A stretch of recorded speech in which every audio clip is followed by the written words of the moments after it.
সব বড় ভাইয়ের সাথে যাচ্ছি, জানি না কোথায় যাচ্ছি, বাট যাচ্ছি।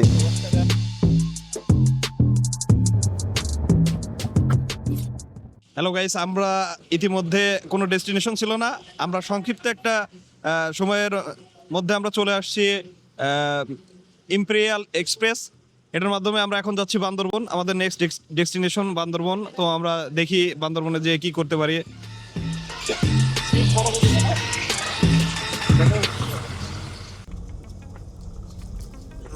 আসসালামু আলাইকুম কাকু। আলহামদুলিল্লাহ ভালো। কেমন লাগতেছে? মোটামুটি আলহামদুলিল্লাহ অনেক ভালো লাগছে, খুব এক্সাইটিং লাগছে। আর মনে করেন যে এরকম অনুভূতি আমার ভিতরে আগে ছিল না। মানে যে হঠাৎ করে কীভাবে ট্রাভেল লাভার হয়ে গেলাম বুঝলাম না। যাই হোক, যাচ্ছি, খুবই আনন্দিত লাগছে, খুবই মানে যে আছি, শরীর এত ক্লান্ত আছে, তারপরেও মনে হচ্ছে না যে আমরা ক্লান্ত। সো আপনারা ভিডিও দেখতে থাকেন, পরে পরে আরও মজার কিছু আসতেছে।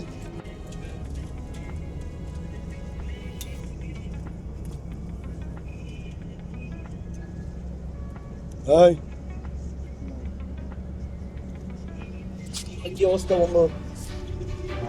সারা রাত্রি কেমন কাটছে? রাত্রিতে ভালো কাটছে। এতক্ষণ জেগে থাকে কেন? জেগে থাকার কারণ নতুন একটা ওয়েদার, নতুন স্থান, আসলে নতুন কিছুকে জয় করা তো আসলে সবার প্রচেষ্টা থাকে। তো সেই প্রচেষ্টা থেকেই আর কি একটু জেগে থাকা, বাইরের দিকে তাকানো, নতুন স্থানে যাওয়ার যে রোমাঞ্চকর যে সময়, এইটা কাটানোর জন্যই আর কি জেগে আছি। আর আমার মনে হয় আমি সামনে যত যাব, দূরে যাব, তত জার্নিটা আরো বেশি রোমাঞ্চকর হবে। লেটস গো, আসেন।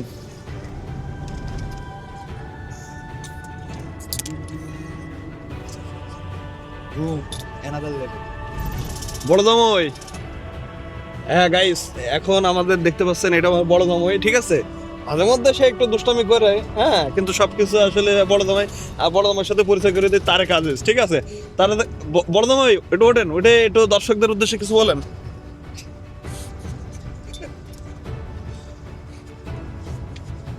উইন্ডো একটু খোলেন, দেখেন। আপনি তো এখনো তো ইয়ে করতে পারেননি, বাইরের কি পরিবেশ। আপনি এত ক্লান্ত কেন? আপনি যখন পাহাড়ে যখন উঠবেন তখন কি করবেন? কিছু বলেন নাকি?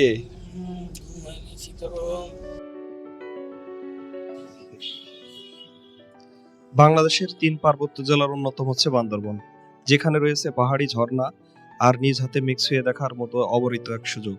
রয়েছে পাহাড়ের বুক চিরে তৈরি হওয়া পাহাড়ি আঁকাবাঁকা রাস্তা, দিগন্ত জোড়া সবুজ পাহাড় আর মেঘের লুকোচুরি। দেখতে চাইলে আপনাকে আসতে হবে বান্দরবনে।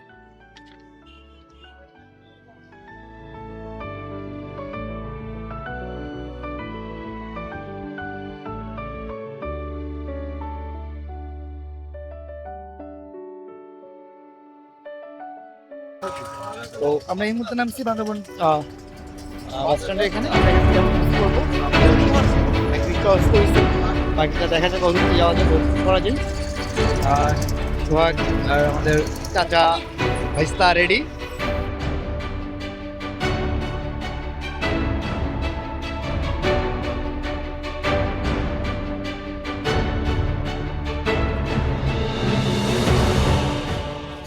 হাই গাইস, কি অবস্থা, কেমন আছেন সবাই? আমরা এখন আজকে আসছি এই নীলাচল বান্দরবন। তো জায়গাটা আমরা এক্সপ্লোর করি। নীলাচল বান্দরবনের একটি জনপ্রিয় পর্যটন কেন্দ্র, যা বান্দরবন শহর থেকে প্রায় 5 থেকে 6 কিলোমিটার দূরে টাইগার পাড়ায় অবস্থিত এবং সমুদ্রপৃষ্ঠ হতে প্রায় 2000 ফিট উঁচুতে। মেঘেদের রাজ্যে হারিয়ে যাওয়ার এক অসাধারণ জায়গা।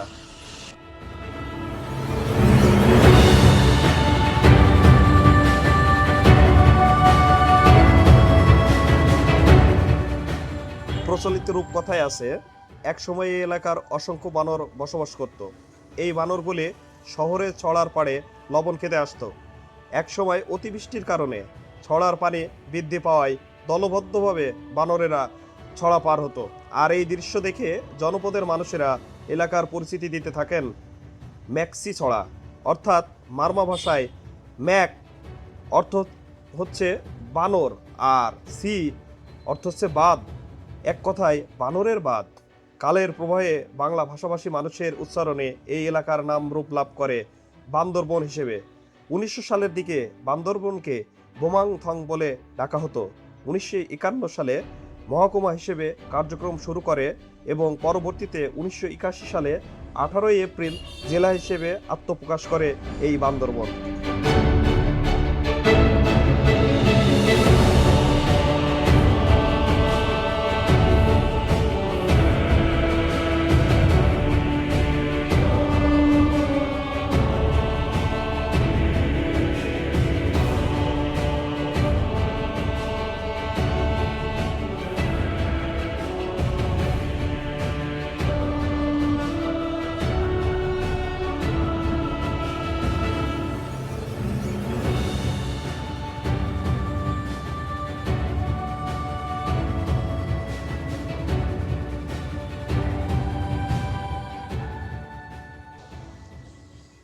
বান্দরবন শহর থেকে 4 কিলোমিটার দূরে বালাঘাটায় রয়েছে বাংলাদেশের সবথেকে বড় বৌদ্ধ মন্দির গোল্ডেন টেম্পল মাউন্ট। এখানে 2:30 হইতে আপনারা ঢুকতে পারবেন। জনপ্রতি প্রবেশ মূল্য মাত্র 20 টাকা।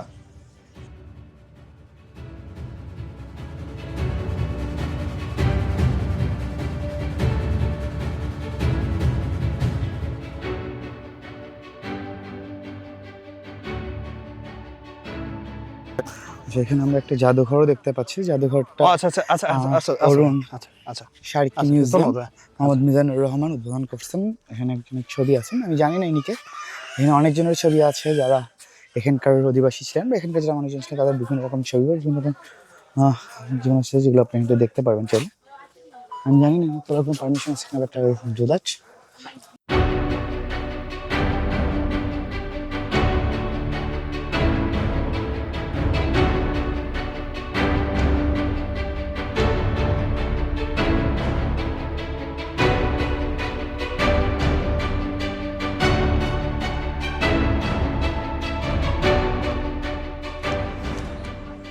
মেঘের খেলা ও শান্ত পরিবেশের কারণে এটি সবার কাছে খুবই প্রিয়, যেখানে আপনি বোর্ডিং, প্রাকৃতিক শোভা উপভোগ করবেন এবং ছোট ছোট পাহাড়ি পথ ধরে হাঁটার আনন্দ পেতে পারেন, যা বান্দরবন ভ্রমণের একটি সুন্দর অভিজ্ঞতা দেয়।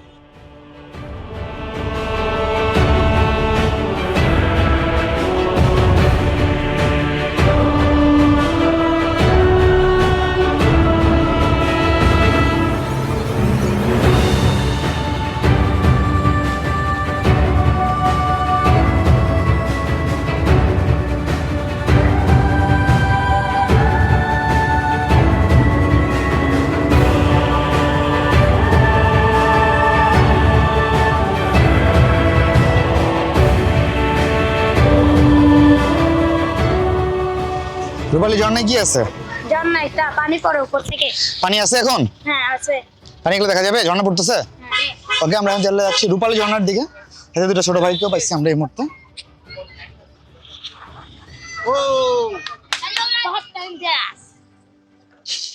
মোটামুটি আমরা একটা পাহাড়ি রোড দিয়ে হাঁটতে যাচ্ছি। সামনে 10 মিনিট মতো হাঁটার রাস্তা, 500 মিটার মতো হতে পারে ওভারঅল রাস্তাটা। আমরা যেখানে হেঁটে যাচ্ছি এটা হচ্ছে সোনালী ঝর্ণা। রোডটার এখনো কাজ চলতেছে। এরকম বেশি সাবধানি করতেছে তো, এরকম করতেছে, আমাদেরকে তাকাতেছে।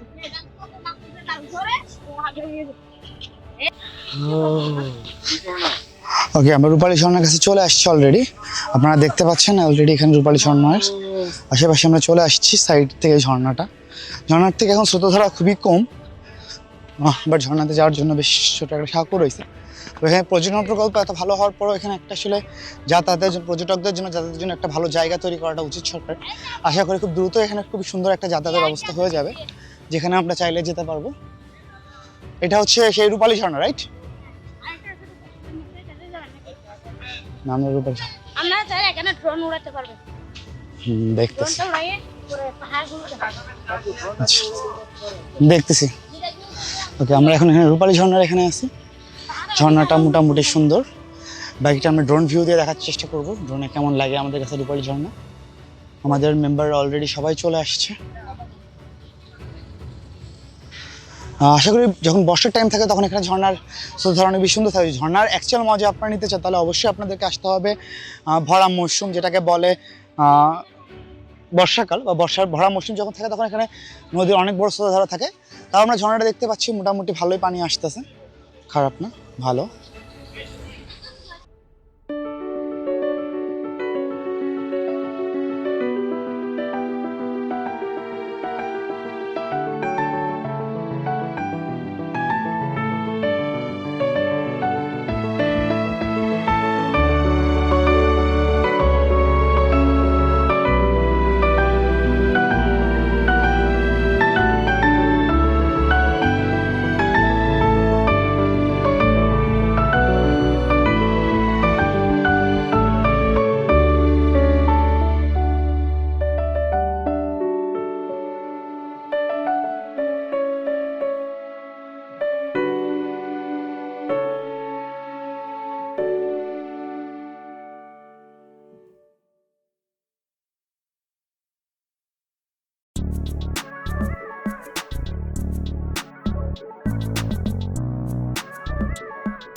ওকে, আমরা এই মুহূর্তে বেরোয় যাচ্ছি সামনের একটা ইয়ের উদ্দেশ্যে, দেখা যাক ঝর্ণার উদ্দেশ্যে। মোটামুটি নৌকার সামনে দিয়ে আমরা সামনের দিকে বসে আছি।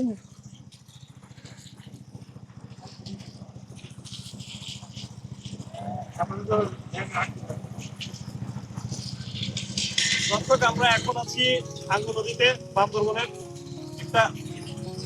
এই নদীর রূপ আসলে বলার মতো ভাষা আমি খুঁজে পাচ্ছি না। আমি যতই যাচ্ছি এই নদীর প্রেমে পড়ে যাচ্ছি। এই নদীর বাঁকে বাঁকে ভারতে ভারতে মনে হচ্ছে লুকিয়ে আছে শুধু ভালোবাসা।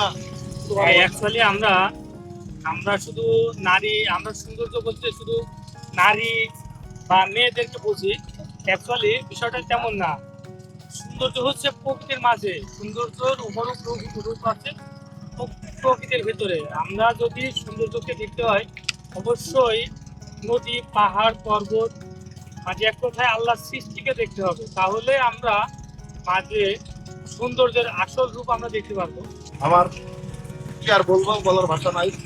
এখানে এসে অনেক কিছু দেখলাম। আসলে প্রাকৃতিক সৌন্দর্যটা যে কত সুন্দর হয় সেটা এখানে না আসলে বুঝতে পারবো।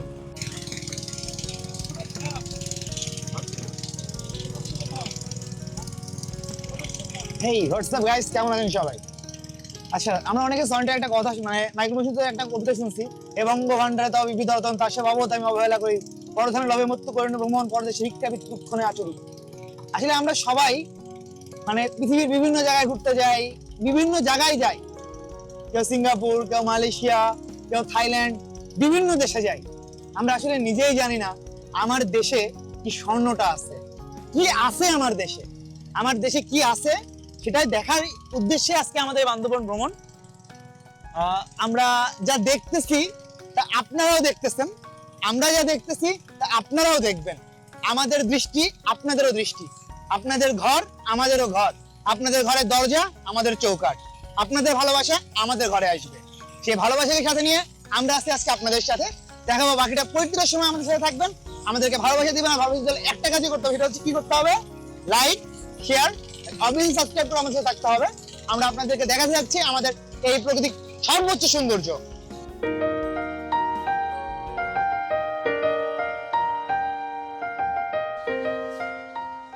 সাঙ্গু, মাতামুহুরী এবং বাঁকখালী এই জেলার প্রধান নদী। সাঙ্গু নদী বান্দরবন পার্বত্য জেলার বুক চিরে বয়ে গেছে, যা এই অঞ্চলের প্রাকৃতিক সৌন্দর্যের মূল আকর্ষণ। এটি পাহাড়, সবুজ বনানী ও স্বচ্ছ পানির এক মনোমুগ্ধকর দৃশ্য তৈরি করে।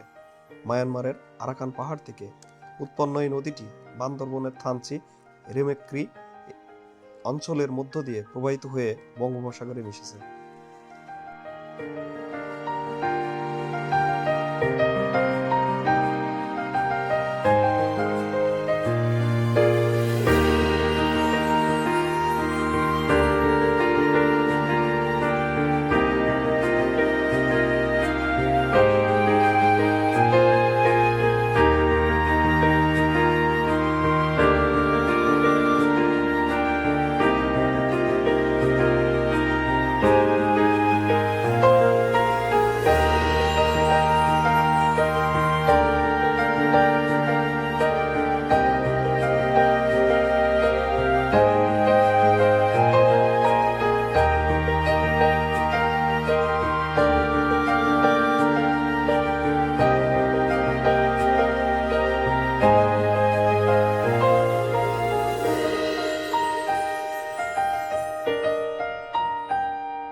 না